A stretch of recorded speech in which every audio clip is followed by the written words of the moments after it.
Hello, akkam jirtu barattoota. Maqaan koo Barsiisaa Tarraqany Abdiisaan jedhama. Mana barumsaa Special School yookaan immoo mana barumsaa addaa sadarkaa lammaffaa Burqaa Harbuurraan barsiisaa fiiziksiidha. Har'a kanan qabadhee isinii dhiyaadhe barnoota fiiziksii kutaa 9 boqonnaa 2 kaarikulamii haaraa waa'ee scientific notation qabadhee isinii dhiyaadhe jechuudha. Thank you. Mee hajar qabnu barnoota keenya. What is scientific notation? Scientific notation jechuun maal jechuudha? Scientific notation jechuun akka fiiziksiitti jechuudha. In physics, scientific notation is a way of writing measured values that are too large or too small. Akka fiiziksiitti jechuudha. Scientific notation jechuun lakkoofsa baay'ee guddaa ta'e tokko yookaan immoo lakkoofsa baay'ee xiqqaa ta'e tokko karaa ittiin barreessinu jechuudha. Scientific notation jechuun. It can be written in scientific notation in the form of this. Yeroo barreeffamu immoo edaa kunoo bifa kanaan barreeffamaa jedha. Lakkoofsi guddaa ta'e tokko yookaan immoo lakkoofsi xiqqoo ta'e tokko karaa ittiin barreeffamuun scientific notationidha. Erga jennee kunoo foormulaa kanaan yookaan immoo bifa kanaan barreeffamaa jechuudha. Daa baay'isuu 10 paaworii naa. As keessatti daan maal bakka bu'a yoo jenne daa is equals to decimal number between 0 and 10 such as 1, 2, 3, 4, 5, 6, 7, 8. Daani lakkoofsa 0 fi 10 gidduutti argaman eenyu fa'i isaan jennaan 1, 2, 3, 4, 5, 6, 7, 8, 9 daa bakka bu'u jechuudha kun. Inni yookaan inni kan bakka bu'an kun immoo exponentii jedhamu. Kanaafiti yeroo scientific notationidhaan barreessinu kunoo bifa kanaan barreessinaa jechuudha. Mee hashaa kallumee barreessuusaa jechuudha. Write the following numbers in scientific notation to 2 decimal places. Garuu isa fuuldura 2 decimal places, 1 decimal places, 3 decimal places jechuun maal jechuu akka ta'e ilaa kunoo gara gadii kanatti dura haa ilaallume. 2 decimal placesiin waan akkamiidha? 3 decimal placesiin immoo waan akkamiidha isa jedhu. Ilaa kunoo 1 decimal place jechuun tenths jechuudha. Tenths jechuun immoo maal jechuudha akka ta'e mee lakkoofsa kana dura yoo ilaalle lakkoofsa kana yoo fudhanne immoo 417.592. Lakkoofsi tuqaadhaa gara bitaatti argamanii mana tokkee, mana 10, mana 100 yookaan immoo ones lakkoofsi 7 ones jenna. Lakkoofsi tokko kun immoo tens jenna. Mana 10 isa jedhan jechuudha. Lakkoofsa 4 immoo hundreds yookaan mana 100 isa jedhanidha jechuudha. Garuu tuqaadhaa gara mirgaatti warra ergaman immoo akkasitti waamnatu hin ta'in. Amma fakkeenyaaf 5 tenths tokko kurnaffaa jechuudha. Lakkoofsi 9 kun immoo hundreds tokko dhibbaffaa jechuudha. Lakkoofsi 2 immoo thousands tokko dhibbaffaa jechuudha. Zisii kana desimaalii achi itti lakkoofnaa jechuudha. Mee fakkeenyaaf egaa 1 decimal place jechuun maal jechuudha isa jennu tenths isa jennu jechuudha. Tenthsiin asii ee'uudha 5 amma fakkeenyaaf ishee kun tenthsii keessa jirti, hundreds keessa jira, thousands keessa jirti jechuudha lakkoofsi 2. Kanaafiti 1 decimal place fi tenthsiin tokko decimal place tokko jechuudha. Eessaa kaanee immoo lakkoofna tuqaa achi kaanee jechuudha. Amma fakkeenyaaf 45.6 decimal place tokko jennaan ee'uudhaniyyuu 6 decimal place tokkitti qofa qabaa jechuudha. 2 decimal places jechuun immoo hundreds jechuudha. Fakkeenya 67.89 decimal places 2 qaba yookaan hundreds yookaan 2 decimal places isa jennu jechuudha. Tuqaa kaasnee lakkoofna isiniin jedheera. Tuqaa gara mirgaatti kan argamu meeqa? Baay'inni isaa 1 2. Kanaafiti 2 decimal place. Decimal places 2tu qofa qaba jechuudha. Meesa kana isaa ilaalu. 3 decimal places jechuun immoo thousandths. Fakkeenya decimal places meeqa qaba? 1 2 3tu tuqaa achi kan jirutu lakkaa'ama isiniin jedheera. Kun 3 decimal places dha jechuudha. Haaluma kana irratti hundoofneeti jechuudha. Write the following numbers in scientific notation to 2 decimal places. Decimal places akka bifa isa kanaatti jechuudha tuqaachi. Eeshiga yeroo decimal places barreessinu kunoo foormuulaa kanaan daa baay'isuu 10 paaworii 9 jenneerraa daan kun immoo lakkoofsa 0 warra 10 gidduu jiruudha jenneera.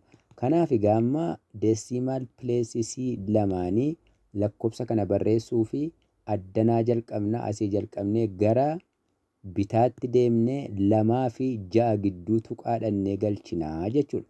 Yeroo 2 fi 6 gidduu dhannee tuqaa galchinu isteeppii meeqa gara bitaatti deemne yoo jenne yeroo lakkoofnu 1 2 3 isteeppii deemne yookaan sadarkaa 3 deemne waan ta'eef sadarkaa nuti deemne suni maal ta'a? Ekspoonentii ta'a. Iddoo naasana galaa jechuudha. Sadarkaa keenya lakkoofne gara bitaatti deemne waan ta'eef immoo ekspoonentiin keenya poozitiivii ta'a jechuudha. Kanaaf egaa 2 decimal places waan jedhuu fi maal ta'uu qaba kuni 2.63 qofa ta'a jechuudha. Zeeroon ittiin dabalamu. Akkamittiin biraa hafe ka jedhuuf immoo dura decimal places 2 dha. Decimal places mana decimal places 2 kan jiru immoo 3 isa booddee 3 immoo gara mirgaatti lakkoofsa argamu ilaal. 3 gara mirgaatti lakkoofsi argamu kun yoo 5 fi isaa ol ta'e ishee kana irratti tokkotu ida'ama. Yoonni 5 gadi ta'e immoo hin ida'amu akkasumatti fudhatama jechuudha. Amma kanaaf egaa amma kuni scientific notation dhaan yeroo barreeffamu 2.63 baay'isuu 10 paaworii 3 jechuudha. Ilaalaa gaama 2 kuni iddoo daa bu'ee lakkoofsa 0 hanga 10 gidduutti immoo argama jechuudha. Isa ittaanu isaa ilaallume 0.00263 scientific notation decimal places 2tti immoo barreessiidha. Decimal places 2 scientific notation ta'uudhaaf dura tuqaan eessa dhufee galuu qaba? 2 fi 6 gidduu galuu qaba. Maaliif ennaan iddoo daa kan bu'u kun 2 0 fi 10 gidduutti kan argamu 2 kuni. Kanaafuu mee isteeppii yookaan sadarkaa meeqa deemna jechuudha? Gara mirgaatti immoo deemna. 2 fi 6 gidduu tuqaa finnee galchuu fi asii kaanaa sadarkaa 1 sadarkaa 2 sadarkaa 3ffaatti tuqaa kana as finne waan ta'eef 2.6 ta'eera. 2.63 baay'isuu 10 paaworii negatiiva 3. Yeroo gara mirgaatti sadarkaa deemnu immoo yoo gara mirgaatti deemna ta'e ekspoonentiin keenya kuni maal ta'a? Negatiivii ta'a. Yoo gara bitaatti deemna ta'e immoo kasa jalqabaa kana ekspoonentiin keenya poozitiivii ta'a jechuudha. Amma gaa sadarkaa 1 2 3 deemne waan ta'eef negatiivii ta'a. Gara mirgaatti immoo deemne waan ta'eef 2.63 decimal places 2 jedha ajaji keenya. Kanaafiti 2.63 kun decimal places 2 jechuudha. 1 2 mee ammas isa carra jiru haa ilaallu.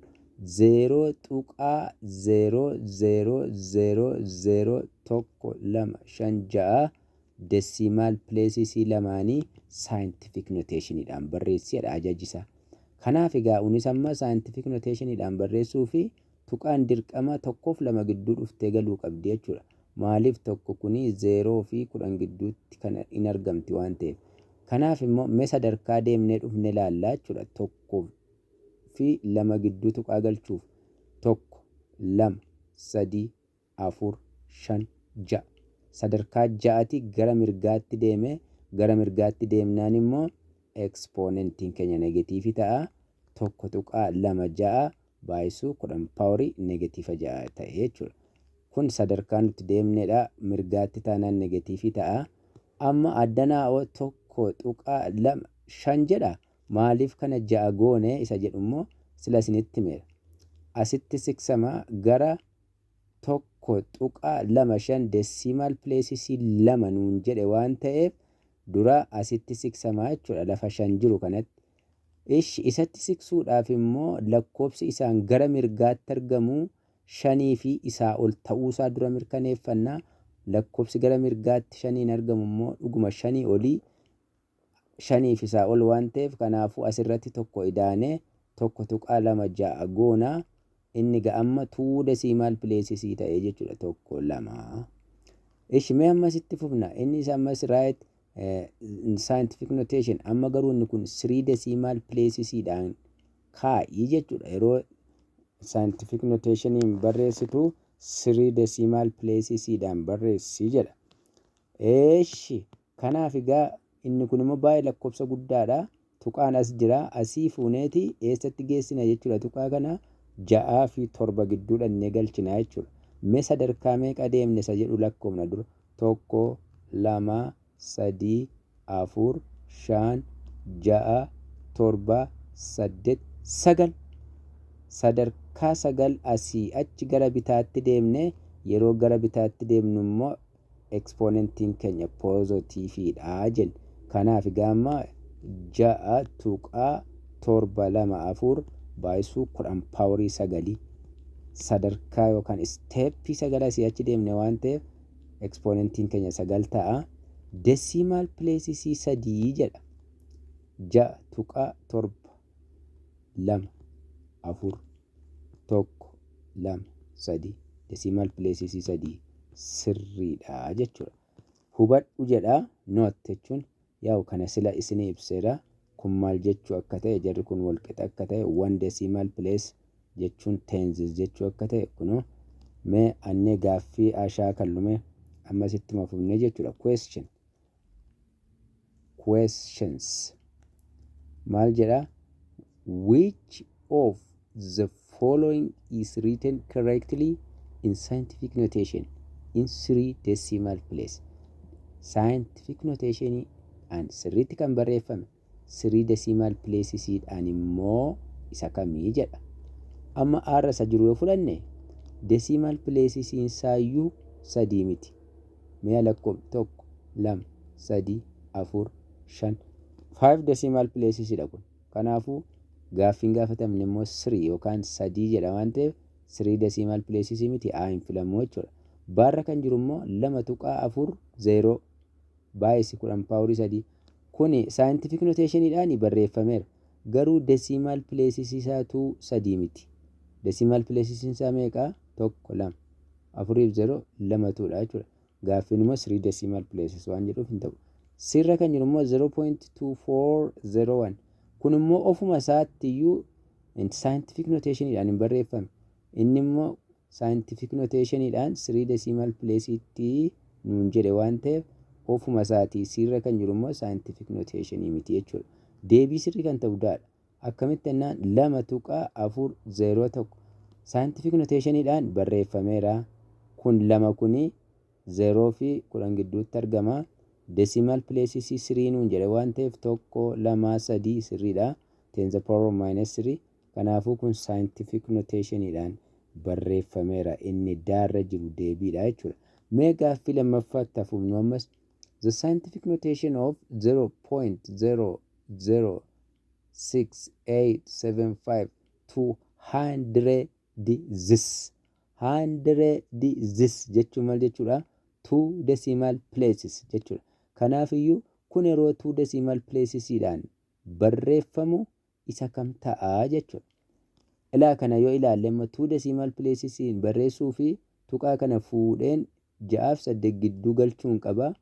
Sadarkaan lakkaa'ee dhufe immoo 1 2 3 4 lakkaa'ame gara eessaatti? Mirgaatti. Yeroo gara mirgaatti lakkaa'amu immoo ekspoonentiin negatiivii ta'a. 4 lakkoofne waan ta'eef ekspoonentiin keenya negatiivii 4 ta'a. Garuu isa fuuldura 6.8 jenneerra waan ta'eef decimal places 3 ammoo jedha. Decimal places 2 jedha waan ta'eef decimal places 2 jechuun immoo kunoo 8 6.87 ta'uu qaba jechuudha. torba immoo hin ta'u gaa maaliif ennaan torbaa gara mirgaatti lakkoofsa argamu dura ilaalla yoo inni 5 fi isaa ol ta'e asirratti tokkotu ida'amaa jechuudha. Kanaaf torba irratti tokko idaanee 8 ta'a 6.88 jechuudha.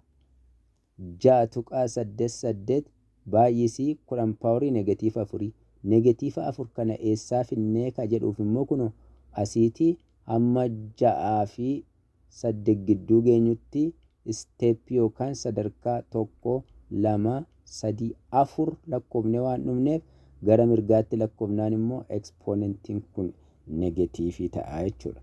Gaaffii xumuraa kana immoo isinii dubbisee deebisaan isinitti himaa.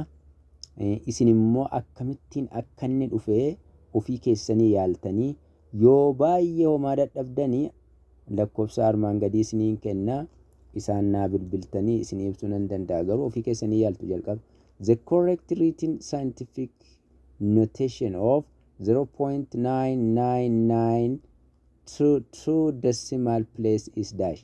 Kana 0.9999 kana decimal place lamaan yeroo barreeffamu isa kam ta'a deebiinidha. Deebiin isa daarra jirudha. Akkamittiin akka inni dhufee isin immoo mee yaalaatii yoo baay'ee isinitti cimee dadhabdan immoo kunoo adireesii kanaanii bilbiltanii na gaafachuu sin dandeessu karaa telegiraamii deebiisaa isin erguu nan danda'a jechuudha. Kunooti lakkoofsa kana jira yuutuubii kunoo asirraa argattu yuutuubii seentanii yoommoo barnoota ani dabarse kanaa soft koppiidhaan yoo barbaaddu ta'e immoo gumii saa teknooloojii MBH kan jedhu kana achirran isinii ka'a achirratti argattu. Garuu dhaamsa tokkoon isinitti dhaamuu barbaada.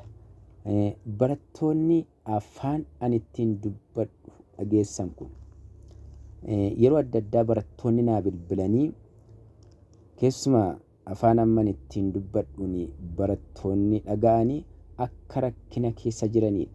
Barnoota sirriitti barachaa akka hin jirre naa bilbilu. Kanaan dura yuutuubiidhaan dabarsaa ture. Yuutuubii kee kanarraa baay'ee fayyadamaa jirra. Ammas yuutuubii barnoota kana hin dhaabinii sirriitti itti nuufuu fi unii rakkoo adda addaa keessa waan jirruuf barnoota keenya sirriitti hordofaa hin jirru. Al tokko yoo mana barumsaa dhannee al tokko immoo deebi'ee manni barumsaa nu jalaa cufame mana teenyaa. Kanaaf jecha adaraa kee barnoota yuutuubii kanaa isumallee teenyee hordofnaa jedhu. Baay'een isaanii immoo lafa intarneetiin hin jirredha. Kanaaf maal jechuun barbaade warri carraa chaanaalii kana hordofuu argattanii barattoota rakkina keessa jiran kana karaa isinii danda'ameen akka ittiin geessan yoo hin danda'ama ta'ellee print gootanii haardi koppiidhaan akka ittiin geessanii yookaan immoo daawunlooddi gootanii dubbisuufaa akka isaan danda'anitti dhaloota kana haa gargaarruun isin jedha. Thank you very much.